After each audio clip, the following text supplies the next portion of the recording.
10ാം സ്ഥാനത്തുള്ള മുംബൈ 6ാം സ്ഥാനത്തും 6ാം സ്ഥാനത്തുള്ള KKR 10ാം സ്ഥാനത്തേക്കും തള്ളപ്പെട്ട മത്സരമാണ് നമ്മൾ ഇത് കണ്ടത്. ആദ്യം ബാറ്റ് ചെയ്ത KKR 116 റൺസ് എടുക്കുന്നു. കേവലം 12 ഓവറിൽ മുംബൈ ആ സ്കോർ ലക്ഷ്യം. ഇങ്ങനൊരു വിജയം മുംബൈയെ സംബന്ധിച്ചിടത്തോളം വേണ്ടിയത് തന്നെയായിരുന്നു. കാരണം 2 മത്സരങ്ങൾ പരാജയപ്പെട്ടു. പോയിന്റ് ടേബിൾ നോക്കുമ്പോൾ ഏറ്റവും അവസാനത്തേക്ക് തള്ളപ്പെടും. അവിടുന്ന് മുമ്പോട്ട് കുതിക്കണമെങ്കിൽ ഇതുപോലത്തെ ഒരു വലിയ മാർജിനിൽ ഒരു ടീമിനെ പരാജയപ്പെടുത്തണമായിരുന്നു. ഇന്നലെ അവരുടെ ഹോം ഗ്രൗണ്ടിൽ എന്തായാലും അവരുടെ ബോളർമാർ അത് സാധിച്ചു കൊടുത്തു എന്ന് തന്നെ പറയണം. ഈ IPL സീസണിൽ ഞാൻ നോക്കിക്കാണുന്നത് പല ടീമുകളും പേപ്പർ മാത്രമേ ഉള്ളൂ വമ്പന്മാർ. നമ്മൾ നോക്കൂ, SRHന്റെ ഒരു കാര്യം നോക്കൂ, ഇപ്പോൾ എവിടെ നിൽക്കുന്നു. അതുപോലെ തന്നെ ആയിരിക്കും ഈ പ്രാവശ്യം. നമ്മൾ വിചാരിക്കാത്ത പല ടീമുകളായിരിക്കും ആ പ്ലേ ഓഫ് കളിക്കാൻ ചാൻസ് ഉള്ളത്, ടോപ്പ് 4ൽ വരാൻ ചാൻസ് ഉള്ളത്. പല കൊമ്പന്മാർ ഈ പ്രാവശ്യം വീഴാൻ ചാൻസ് ഉണ്ട്. അതുപോലെയാണ് ഫ്രാഞ്ചൈസികൾ ആ ടീമിനെ ബിൽഡ് ചെയ്ത് വെച്ചിരിക്കുന്നത്. എന്നാൽ പഞ്ചാബ്, ഡൽഹി ഒക്കെ ഒന്ന് പരിശോധിച്ച് നോക്കും. അവർ ടീമിൽ റീഅറേഞ്ച് ചെയ്തു, നല്ല പ്ലേയേഴ്സിനെ കൊണ്ടുവന്നു, നല്ല കോച്ചുമാരെ കൊണ്ടുവന്നു. ഈ പ്രാവശ്യം ഒരു രണ്ടും കൽപ്പിച്ച് തന്നെയാണ് പല ടീമുകൾ, LSG ആയാലും ഡൽഹി ആയാലും പഞ്ചാബ് ആയാലും ഈ സീസണിൽ എനിക്ക് തോന്നുന്നു കറുത്ത കുതിരകളാവുക തന്നെ ചെയ്യും. മാച്ച് ഒന്ന് പരിശോധിക്കുവാണെങ്കിൽ ഞാൻ KKRന്റെ ഇന്നലത്തെ പന്ന ദിവസമായിട്ട് കാണും. ബാഡ് ഡേ ആയിരിക്കാം, അതുകൊണ്ടായിരിക്കാം അങ്ങനെ ഒരു പരാജയം. എന്നാൽ ആ മത്സരം പരാജയപ്പെടുന്നു, രണ്ടാമത്തെ മത്സരം ജയിക്കുന്നു, മൂന്നാമത്തെ മത്സരവും പരാജയപ്പെടുന്നു. പന്ന ദിവസമായിട്ട് ഞാൻ അതിനെ കാണാൻ കരുതുന്നു. എല്ലാ ടീമിനും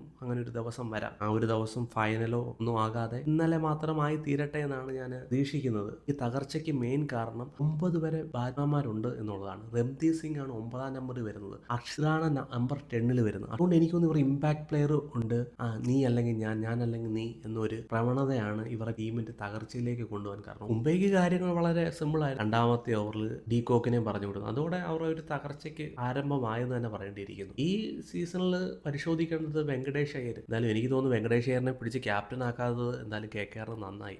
ക്യാപ്റ്റൻ ആക്കി കഴിഞ്ഞാൽ കളിക്കാൻ കഴിയില്ലെന്ന് പറഞ്ഞുകൊണ്ടാണ് ക്യാപ്റ്റൻ ആക്കാതെ ബാറ്റിങ്ങിൽ മാത്രം ഫോക്കസ് ചെയ്യാൻ പറയും രഹാൻ എന്നൊരു പ്ലെയറിനെ തിരിച്ച് ടീമിലോട്ട് കൊണ്ടുവന്നത്. ഇനി ബാറ്റിങ്ങും ചെയ്യുന്നില്ല, ക്യാപ്റ്റൻസിയും വീക്കാരെന്നെങ്കിൽ പറയാൻ വയ്യ. ഇത്രയും പൈസയൊക്കെ കൊടുത്തെടുത്തിട്ട് വെങ്കടേഷ് അയ്യർ എന്ന് കളിക്കുമോ എന്നുള്ള കാര്യത്തിലാണ് സംശയം. പിന്നെ റിങ്കു സിംഗിന്റെ വിചാരം ഇന്ത്യയുടെ 2020 ടീമിലെ ഞാനാണ് ഏറ്റവും വലിയ ഫിനിഷർ എന്നുള്ളൊരു മെന്റാലിറ്റിയാണ്. റിങ്കു സിംഗ് ആ ഒരു കാലമൊക്കെ കഴിഞ്ഞു. അങ്കിത് വർമ്മയെ പോലെയുള്ള യുവതാരങ്ങളൊക്കെ ടീമിലേക്ക് വരുന്നു. ഇപ്പോൾ ഇവിടെ ഒരു നല്ലൊരു പെർഫോമൻസ് കാണിച്ചില്ലെങ്കിൽ ഇന്ത്യൻ ടീമിലായാലും പൊതുവെ റിങ്കു സിംഗ് കഴിഞ്ഞ കുറച്ച് സീരീസിലായിട്ട് വളരെ മോശം ഫോമാണ്. അങ്ങനെ ഞാൻ മാത്രമേ ഉള്ളൂ ഒരു ഫിനിഷർ എന്നൊക്കെ ഉള്ള ഒരു ചിന്താഗതി ഉണ്ടെങ്കിൽ ഇപ്പോൾ റിങ്കു സിംഗ് മാറ്റി വെക്കുക. ഈ സീസൺ നല്ലൊരു പെർഫോമൻസ് കാഴ്ചവെച്ചില്ലെങ്കിൽ അടുത്ത ഏതെങ്കിലും സീരീസിൽ എനിക്ക് തോന്നുന്നില്ല സെലക്ട് ചെയ്യപ്പെടുമെന്ന്. അശുതോഷ് ശർമ്മമാരുണ്ട്, അൻകിത് വർമ്മമാരുണ്ട്, പല പ്ലേയേഴ്സും വരുന്നുണ്ട്, പുതിയ താരങ്ങൾ. റിങ്കു സിംഗിന്റെ ഞാൻ വലിയൊരു ഫിനിഷറാണെന്നുള്ള ഒരു മട്ടുഭാവമൊക്കെ മാറ്റി വെച്ച് എന്തെങ്കിലും ഒരു കോൺട്രിബ്യൂഷൻ ടീമിന് വേണ്ടി കാഴ്ചവെക്കുന്നതായിരിക്കും നല്ലതെന്ന് തോന്നുന്നു. പിന്നെ ബാറ്റിംഗ് നോക്കുവാണെങ്കിൽ ഫുൾ പരാജയമായിരുന്നു. 9 വരെ ബാറ്റിംഗ് ലൈനപ്പ് ഉണ്ടായിട്ട് ചെറുപ്പക്കാരൻ രഘുവംശിക്ക് എന്തെങ്കിലും ഒന്ന് കാഴ്ചവെക്കാൻ കഴിഞ്ഞുള്ളൂ. രൺദീപ് സിംഗ് വന്നു, ചെറിയൊരു കോൺട്രിബ്യൂഷനൊക്കെ നടത്തി മടങ്ങിപ്പോയി. ഇവരുടെ ബാറ്റിംഗ് കുറച്ചും കൂടെ മാറ്റിയെടുക്കാൻ കഴിയട്ടെ. പ്രത്യേകിച്ച് വരുൺ ചക്രവർത്തിക്കും സൂര്യനാരായണനും ഒക്കെ ബോളും കൊണ്ട് എന്തെങ്കിലുമൊക്കെ കാണിക്കണമെങ്കിൽ സ്കോർ ബോർഡിൽ എന്തെങ്കിലും ഒരു സ്കോർ വേണം. അവർക്ക് ഡിഫെൻഡ് ചെയ്യാൻ വേണ്ടി, അവർക്ക് ബോൾ ചെയ്യാൻ വേണ്ടി എന്തെങ്കിലും സ്കോർ വേണം. അടുത്ത കളിയിൽ ഇവർ കാഴ്ചവെക്കുമെന്ന് പറഞ്ഞിട്ടിരിക്കുന്നു. മുംബൈയുടെ സ്കൗട്ടിംഗ് ആണ് ഒരു രക്ഷയില്ല. ജസ്പ്രീത് ബുംറ ഗുജറാത്തിൽ ക്ലബ് ക്രിക്കറ്റ് കളിച്ചുകൊണ്ടിരുന്ന അവിടുന്ന് പൊക്കിയെടുത്തുകൊണ്ട് വരുന്നു. തിലക് വർമ്മയെ കൊണ്ടുവരുന്നു, സൂര്യകുമാർ യാദവിനെ കൊണ്ടുവരുന്നു. കഴിഞ്ഞ കളി നമ്മുടെ മലയാളിയെ വിഘ്നേഷ് പുത്തൂരിനെ കൊണ്ട്. ഈ കളിയിൽ അശ്വിനി കുമാർ, പഞ്ചാബിന്റെ 2020 ലീഗ് കളിച്ചുകൊണ്ടിരുന്ന അശ്വിനി കുമാർ, കഴിഞ്ഞ പ്രാവശ്യം പഞ്ചാബ് ബെഞ്ചിൽ വെച്ച് കളിപ്പിക്കാതെ വെച്ചിരുന്ന അശ്വിനി കുമാർ, പഞ്ചാബിന് വേണ്ടി ഇതുവരെ രഞ്ജി ട്രോഫി കളിക്കാത്ത അശ്വിനി കുമാറിനെ ഇന്നലെ കൊണ്ടുവരുന്നു. 4 വിക്കറ്റ് നേടുന്നു. Rahane, Manish Pandey, Andre Russell, Rinku Singh, important 4 wicket. ആ ഒരു 4 വിക്കറ്റ് ഇല്ലായിരുന്നെങ്കിൽ എൻ്റെ അഭിപ്രായത്തിൽ 170, 180 റൺസ് എടുക്കാൻ കഴിയാവുന്ന ഒരു ടീം തന്നെ ആയിരുന്നു ആ തുടക്കത്തിൽ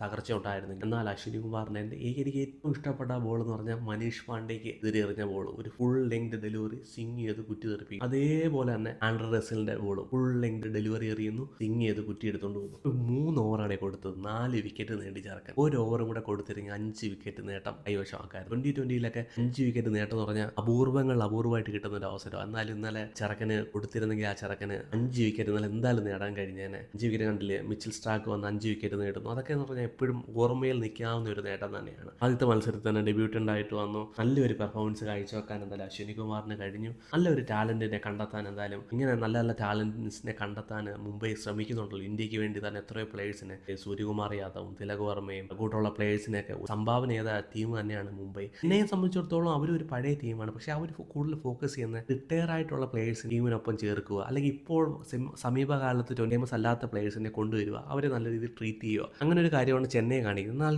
മുംബൈയെ സംബന്ധിച്ചിടത്തോളം അവർ പുതിയതായിട്ടുള്ള യങ് ജനറേഷനെ ടീമിലേക്ക് കൊണ്ടുവരികയും അവരെ പ്രൊമോട്ട് ചെയ്യുന്ന ഒരു ടീമാണ്. നമ്മുടെ മലയാളി ചെറുക്കനെ തന്നെ കൊണ്ടുവന്നു. നമുക്ക് എത്ര പേർക്ക് അറിയായിരുന്നു ആ പുത്തൂറിനെ. അത് നല്ലൊരു പെർഫോമൻസ് കാഴ്ചവെക്കാൻ അശ്വിനി കുമാർക്ക് കഴിഞ്ഞു. 3 ഓവറിൽ 24 റൺസ് വഴങ്ങി 4 വിക്കറ്റ് എടുക്കുന്നു. നല്ല നേട്ടം തന്നെ. പിന്നെ ഇന്നലെ സംബന്ധിച്ചിടത്തോളം മുംബൈയുടെ ടീം സെലക്ഷൻ നല്ലത് തന്നെയായിരുന്നു. കഴിഞ്ഞ 2 പരാജയത്തിൽ നിന്ന് അവർ പഠിച്ചു. മുജീബിനെ അവർ പുറത്താക്കിയിട്ട് നമ്മുടെ പുത്തൂരിന്റെ ടീമിലേക്ക് ആഡ് ചെയ്യുന്നു. വിൽ ജാക്കിനെ ടീമിലേക്ക് ഇടുന്നു. വലിയ പെർഫോമൻസ് ഒന്നും വിൽ ജാക്കിന് കാഴ്ചവെക്കാൻ കഴിഞ്ഞില്ല. എന്നാലും എനിക്ക് തോന്നുന്നു വരുന്ന മത്സരങ്ങളിൽ വിൽ ജാക്കിന് നല്ലൊരു പെർഫോമൻസ് കാഴ്ചവെക്കാൻ തന്നെ കഴിയും. ഇന്ന് നമ്മൾ നോക്കുമെങ്കിൽ റിക്കൽട്ടൺ, സൗത്ത് ആഫ്രിക്കയുടെ അതേ സാഹചര്യമാണ് നമ്മുടെ വാങ്കഡെ സ്റ്റേഡിയം. അറിയാലോ, ഒരു ബോളിങ്ങിന് അനുകൂലമായ ഒരു പിച്ചൊക്കെ തന്നെയാണ്. ഒരു റിവേഴ്സിങ്ങും കാര്യങ്ങളൊക്കെ ലഭിക്കും. നല്ല രീതിയിൽ ചീപ്പ് ഷോട്ടും ഫ്ലിക്കും ഒക്കെ അടിക്കാൻ അവിടെ സൂപ്പറായിട്ട് കഴിയും. അതുകൊണ്ട് ആ ഒരു കണ്ടീഷൻ യൂട്ടിലൈസ് ചെയ്തു എന്ന് തന്നെ പറയേണ്ടിയിരിക്കുന്നു റിക്കൽട്ടൺ. ആദ്യമേ ചെറുതായിട്ടൊന്ന് സ്ട്രഗിൾ ചെയ്തു, പിന്നെ സ്കോർ ചെയ്യാനിടയായി. 41 ബോളിൽ നിന്ന് 62 റൺസും 4 ബൗണ്ടറിയും 5 സിക്സും അടിച്ച് നല്ല മനോഹരമായ ഒരു ഇന്നിങ്സ് കാഴ്ചവെച്ചു. അങ്ങനെ ഒരു ഇന്നിങ്സ് റിക്കൽട്ടനെ സംബന്ധിച്ച് ആവശ്യമുണ്ടായിരുന്നു. കഴിഞ്ഞ രണ്ട് കളിയിലും തീരെ നിരാശപ്പെടുത്തി. എന്നാൽ ഒരു കംബാക്ക് ചെയ്യാൻ കഴിഞ്ഞു. എന്നാൽ ലോയിഷ് ആയിട്ടുള്ള പിച്ചിൽ നീ എങ്ങനെ റിക്കൽട്ടൺ കളിക്കുന്നതിനെ ആശ്രയിച്ചിരിക്കും ടീമിന് മുമ്പോട്ട്. ഇന്ത്യയുടെ ക്യാപ്റ്റൻ രോഹിത് ശർമ്മ കളിച്ച 3 കളിയിൽ വൻ പരാജയം. ഒരു കളി പരാജയപ്പെടാം, 2 കളി പരാജയപ്പെടാം, 3 കളിയൊക്കെ പരാജയപ്പെടുമെന്ന് പറഞ്ഞാൽ ചിന്തിക്കേണ്ടിയിരിക്കുന്നു രോഹിത് ശർമ്മ. കൂടുതലായിട്ടൊന്നും പറയുന്നില്ല, കഴിഞ്ഞ കളിയിലും പറഞ്ഞതാണ്. നീ എപ്പോഴും ഒരേ കാര്യം തന്നെ പറഞ്ഞുകൊണ്ടിരിക്കുന്നുണ്ട്. പുള്ളിയെക്കുറിച്ച് സംസാരിക്കുന്നില്ല. വലുതായിട്ടൊന്നും ചെയ്യാനില്ലായിരുന്നു. സൂര്യകുമാർ യാദവ് വന്നു, കഴിഞ്ഞ കളിയിലെ അതേ ആവർത്തനം പോലെ തന്നെ ബാറ്റ് ചെയ്തു. നല്ലൊരു പെർഫോമൻസ് കാഴ്ചവെക്കുന്നു. 9 ബോൾ 27 റൺസ് എടുക്കുന്നു. 3 4ഉം 2 6ഉം ആയിട്ട് മാച്ച് ഫിനിഷ് ചെയ്യുന്നു. ഓരോ നോക്കുകയും നല്ലൊരു പെർഫോമൻസ് കാഴ്ചവെച്ചു. ക്യാപ്റ്റൻസിയിലായാലും നല്ലൊരു പെർഫോമൻസ് തന്നെയായിരുന്നു. ഹാർദിക് പാണ്ഡ്യ ടീമിന്റെ സെലക്ഷനും എന്തുകൊണ്ട് നല്ലൊരു സെലക്ഷൻ തന്നെയായിരുന്നു ഇന്നലത്തെ എന്ന് പറയേണ്ടിയിരിക്കുന്നു. ഇത് വാങ്കഡെ പിച്ച് നമുക്കറിയാമല്ലോ, അടുത്ത് കടലൊക്കെ ഉണ്ട്. വൈകിട്ട് അണ്ടർ ദ ലൈറ്റിൽ ബോൾ സ്വിങ് ചെയ്യും. പക്ഷെ 116 റൺസിന് ഓൾ ഔട്ട് ആവാനുള്ള പിച്ചൊന്നും ഇല്ലായിരുന്നു. നിങ്ങളുടെ ഇന്നലത്തെ ധൃതി പിടിച്ചുള്ള ബാറ്റിംഗ് ശൈലി നിങ്ങളെ ചതിച്ചു എന്ന് തന്നെ പറയേണ്ടിയിരിക്കുന്നു. നിങ്ങളുടെ പോയിന്റ് ടേബിൾ ആണ് ഇന്നലെ നിങ്ങൾക്ക് സ്കോർ ചെയ്തു. മുംബൈക്ക് ഇന്നലത്തെ മാച്ച് കൊണ്ട് ബെനിഫിറ്റ് ഉണ്ടാക്കി കൊടുത്തു. 10ാം സ്ഥാനത്തുള്ള മുംബൈ നിങ്ങൾ 6ാം സ്ഥാനത്തും 6ാം സ്ഥാനത്ത് കിടന്ന് നിങ്ങൾ 10ാം സ്ഥാനത്തേക്കും തള്ളപ്പെട്ടു. അടുത്ത കളിയിലൂടെ നല്ലൊരു പെർഫോമൻസ് KKRന് കാഴ്ചവെക്കാൻ കഴിയട്ടെ. പോയിന്റ് ടേബിൾ പരിശോധിക്കുമ്പോഴത്തേന് മുംബൈ 6ാം സ്ഥാനത്തും KKR 10ാം സ്ഥാനത്തും.